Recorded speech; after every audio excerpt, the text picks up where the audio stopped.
continue investigating the circumstances of the household and the cause of the child's death. さてこの方、多くの人の歓迎を受けているのが南米ウルグアイの大統領を務めたホセ・ムヒカ氏です。自身の伝記の出版に合わせて日本に来た時の映像です。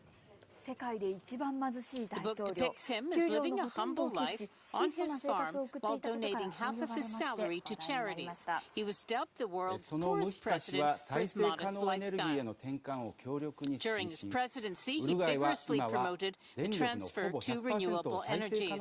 Currently, Uruguay is able to obtain almost all the electricity it needs from renewable energy sources. The country is attracting international attention as the leader in the field of green energy. Our reporter listened to what Mujica had to say about the energy situation in his country. Uruguay's former president, José Mujica, is 88 years old. He spearheaded his country's transition to renewable energy during his 5 years in office from 2010. Mujica says we must be capable of producing energy that will be an alternative to conventional energy. He says as the possibility of wind and solar power generation surfaced, he saw an opportunity for Uruguay.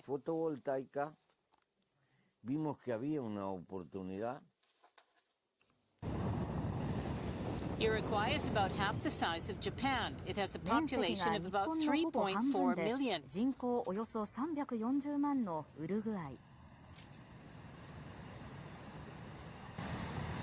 The country runs almost 100% on renewable energy, wind power, solar power, and hydroelectricity. Until about 20 years ago, Uruguay depended heavily on thermal power and imported energy. That changed as fuel costs soared. 転換に舵を切るきっかけとなったのは燃料の高騰でした。Mujica says when he was agriculture minister, his country spent more than $1 billion to produce energy from petroleum. He says that's the problem faced by people who must purchase fuel.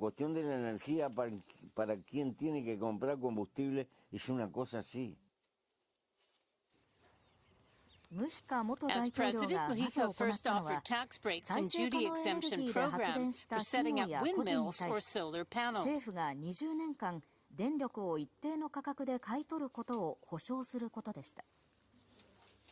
Wool production is one of Uruguay's major industries. This wool processing plant is powered by a windmill. あちらの風車で賄われています。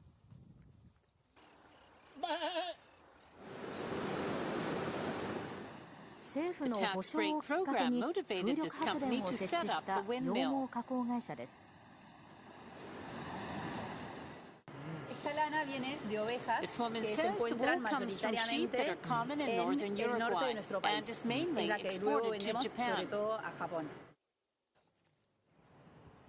The company has been able to save about $300,000 a year in electricity bills. It expects to pay off the $5 million cost of setting up the windmill in 6 years by selling the surplus electricity to a power company.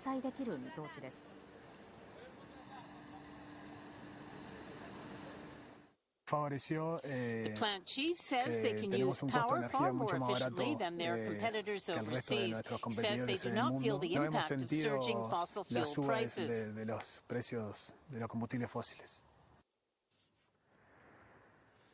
Uruguay had no wind power in 2005. It now has more than 700 windmills, which generated 32% of the country's power output last year.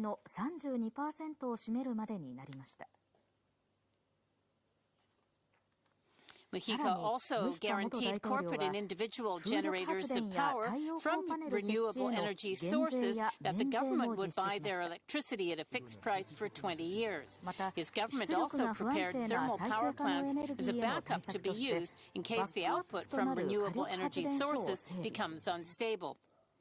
The government also set up a system with neighboring Brazil to provide power to each other.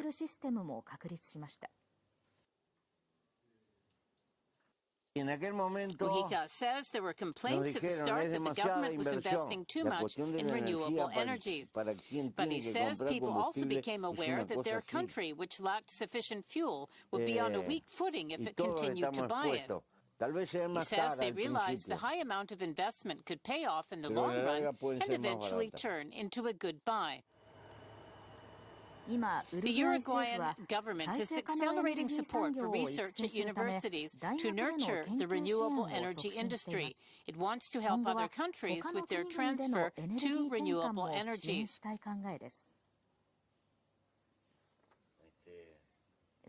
We have this to say about how Japan and the rest of the world can better provide themselves with electricity. Mujica says human activities could change the balance of nature and people would suffer problems caused by such a change. He says he doubts that a developed country like Japan will fail to find solutions to energy-related problems. He says Japan should continue moving forward for a better energy situation. He says there is no turning back. Despite population increase, Uruguay's CO2 emissions have decreased by 25% from 10 years ago. Well, Japan's situation is different. President was encouraging Japan to do the same. Now, other